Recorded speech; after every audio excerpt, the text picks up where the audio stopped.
Indonesia, tanah yang mulia, tanah kita yang kaya. Di sanalah aku berdiri untuk selama-lamanya. Kaya, tanah yang kaya, menghasilkan pangan untuk dunia. Dan dunia ke depan bukan semakin gampang menghadapi pangan. Indonesia harus ambil peran. Bagaimana caranya? Harus mendidik. Tidak boleh diserahkan dengan manol. Orang yang tanpa pengetahuan pertanian, tanpa mengerti apa itu pangan yang sehat ke depan. Sekolah, berpendidikan.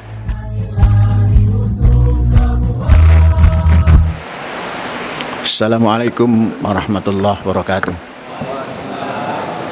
Alhamdulillah. Tanggal 11. Hari ini 12. Saudara-saudara, bulan ini dunia genap memiliki penghuni 8 miliar. Pekan yang lalu diumumkan bahwa bayi yang lahir menggenapkan jumlah 8 miliar penduduk dunia. Kalau kita berbicara perkembangan manusia, kita tidak boleh lepas daripada food and agriculture, pangan dan pertanian. Tentunya pertanian itu masuk di dalamnya ternakan, perikanan, dan lain-lain. Sesuatu yang tidak akan muspro adalah produksi pangan. Semakin hari manusia bukan semakin susut, sekalipun ada wabah besar COVID-19, kata orang Tuhan mengurangi beban dunia ini atau beban tanah dan air daripada manusia. Namun ternyata itu tidak berarti. Terus semakin berkembang. 8 miliar.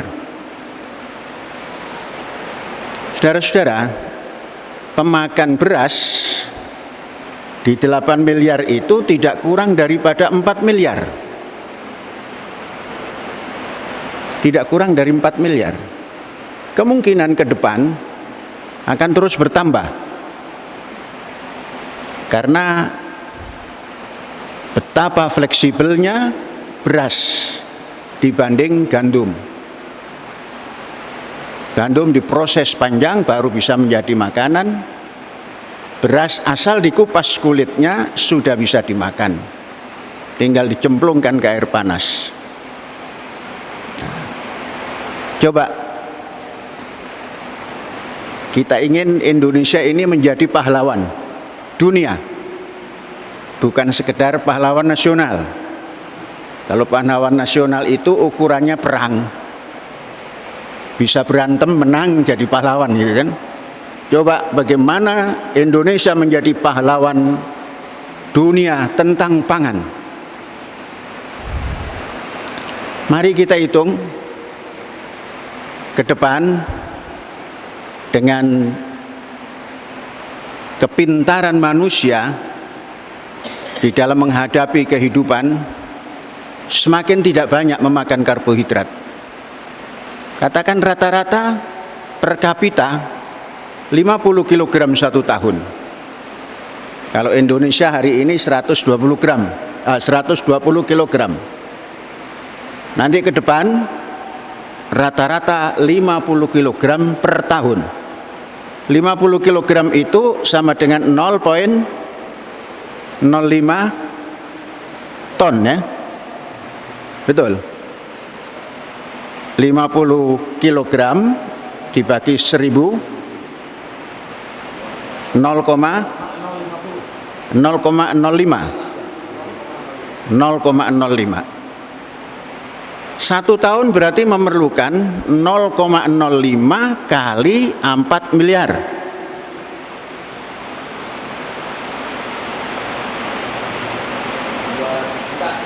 $200 juta saja beras. Katakan 1 hektar rata-rata bisa menghasilkan 5 ton beras. Dan dalam 1 tahun Indonesia kita buat mampu menanam minimal 2 kali. Berarti 10 ton. 1 hektar 10 ton dibagi 10 ton. Berapa? Hanya perlu 20 juta hektar. Indonesia dalam kondisi hari ini memiliki 12 juta sawah yang bisa diairi dengan baik, dan 11 sampai 12 juta lagi yang tak ada hujan, dan banyak tanah nganggur yang tidak digarap, khususnya tanah-tanah yang dikuasai oleh negara, dalam hal ini umpamanya perhutani. Di Pulau Jawa ini saja banyak tanah perhutani yang nganggur. Jadi berapa sudah? Katakan 12 ditambah 12, 24. Masih kurang berapa?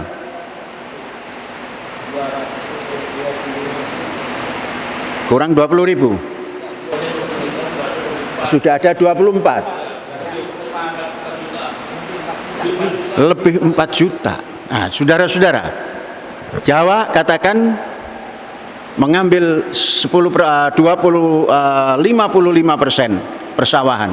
Sulawesi kemudian yang pernah disurvei oleh Belanda untuk mengganti Jawa ini Merauke. Merauke sangat luas.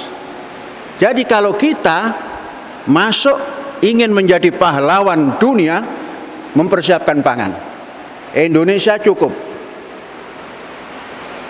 Tapi harus kembali kepada filosofi bangsa ya. Indonesia tanah yang mulia, tanah kita yang kaya. Di sanalah aku berdiri untuk selama-lamanya. Kaya, tanah yang kaya, menghasilkan pangan untuk dunia, dan dunia ke depan bukan semakin gampang menghadapi pangan. Indonesia harus ambil peran. Bagaimana caranya? Harus mendidik.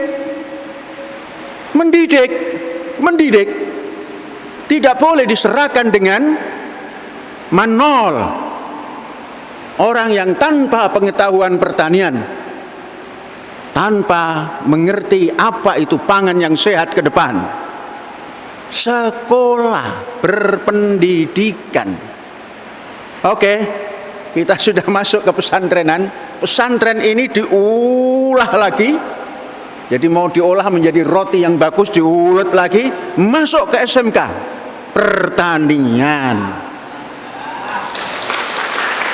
Untuk menjawab ini, untuk menjawab menjadi pahlawan dunia tentang pangan dari sisi agriculture, tanpa pendidikan ya keneh-keneh baik. Tiba heula urang, tiba heula dari dulu pertanian di kita seperti ini kan, hanya didiskusikan di Jakarta, di sini tidak ketetesan apa-apa. Sekolah-sekolah SMK banyak, tapi maunya jadi pegawai negeri yang tidak ada hubung kait. Betapa banyaknya IPB itu, nggak ada hubung kait. Adakah tanah yang sekian banyak ini dikelola dengan sains teknologi masa kini? No, belum. Maka pikirannya hanya import. Nah, kita putus itu. Mulai sekarang kita buka pesantren Spirit Bath Modern System, membuka apa itu yang dinamakan SMK Pertanian dan Kelautan Kemaritiman.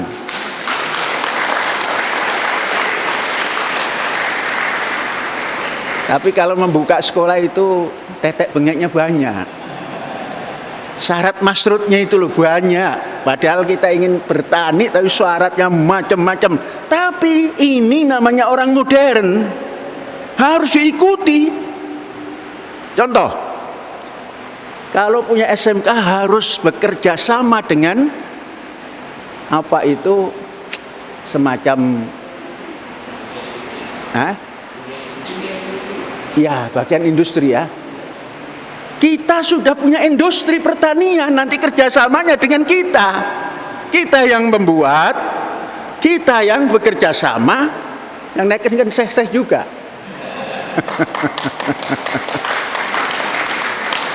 Saya juga yang naikin, mohon ke Departemen PDK.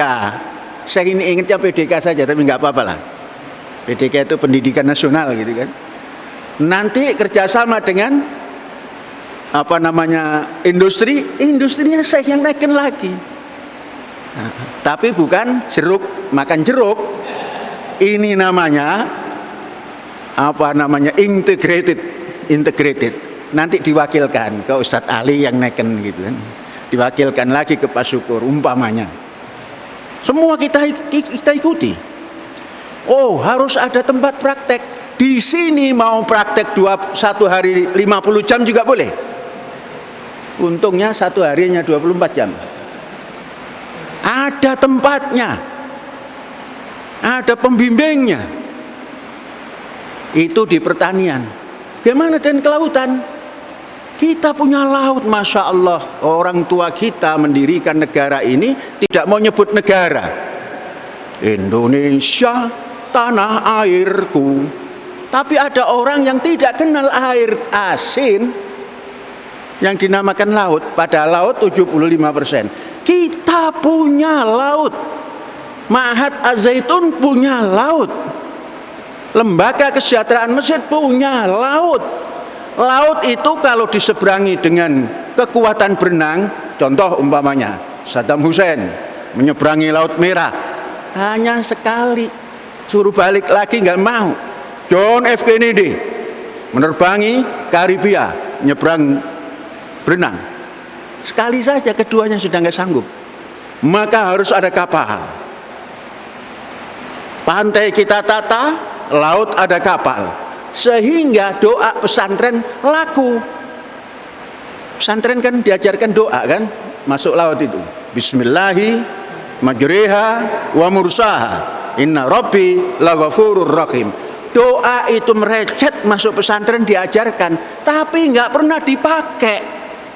Mengapa? Karena tidak pernah naik kapal. Kenapa? Karena tidak jadi nelayan.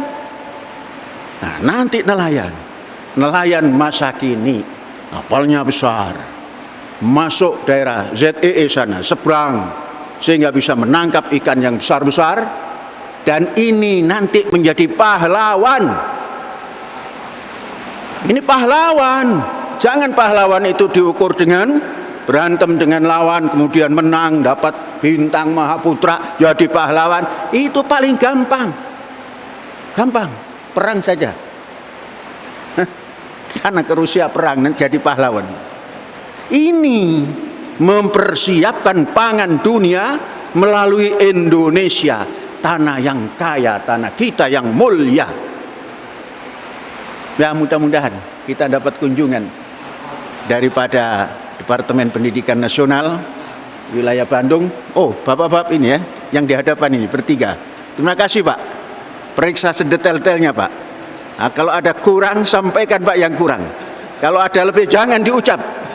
Nah, karena biasanya kalau orang dipuji itu besar kepala.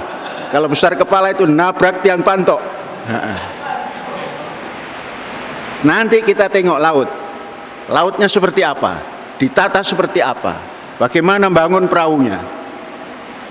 Jadi nanti pasca sekolah Kita kerja di sini. Az-Zaitun itu punya lahan ribuan hektar di Sumatera, ada di mana itu yang paling hebat itu, Batam. Jadi yang petani ke sana, ternakan, perkebunan. Siapa yang gaji? LKM. Jadi jangan khawatir pasca tamatnya, dipersiapkan semua. Laut jangan khawatir, kita terus tingkatkan. Jadi kalau begitu membuat SMK pasti diluluskan. Yang susah diluluskan itu membuat SMK, tamatannya wes golek dhewe kono, cari sendiri. Kumaha darah dia baik gitu kan, kata orang Banten gitu kan. Jadi nggak dipersiapkan. Ini kita persiapkan, mencontoh Belanda politik etis dulu mempersiapkan sehingga banyak tenaga kita yang pintar-pintar walaupun mengabdi pada Belanda. Setelah itu mengabdi pada bangsanya sendiri. Kesini kurang di Eropa, jadinya seperti sekarang. Indonesia tanah yang kaya, yang mengambil kekayaannya bukan bangsa orang. Bangsa orang hararese. Di Sulawesi bangsa dengdengen. Tahu bangsa dengdengen? Bangsa asing gitu kan. Kemana-mana bangsa asing. Ngurusi kereta api aja bangsa dengdengen. Tapi banggana bukan kok kepalangnya. Punya kereta api paling cepat. Saha nu ngadamel? Dengdengen. Dulu kan halo Bandung, mari bung kita rebut kembali. Yang rebut dengdengen, pakai kereta cepat. Nanti Surabaya direbut. Siapa yang rebut sebentar lagi? Dengdengen deui. Ayo bangkit, SMK, habis pertanian, maritim, nanti pertukangan, nanti otomotif, nanti apa semua. Indonesia must be strong, begitu. Hadza wallahu yar'ana wa yahfadzuna walhamdulillahirabbil alamin. Merdeka.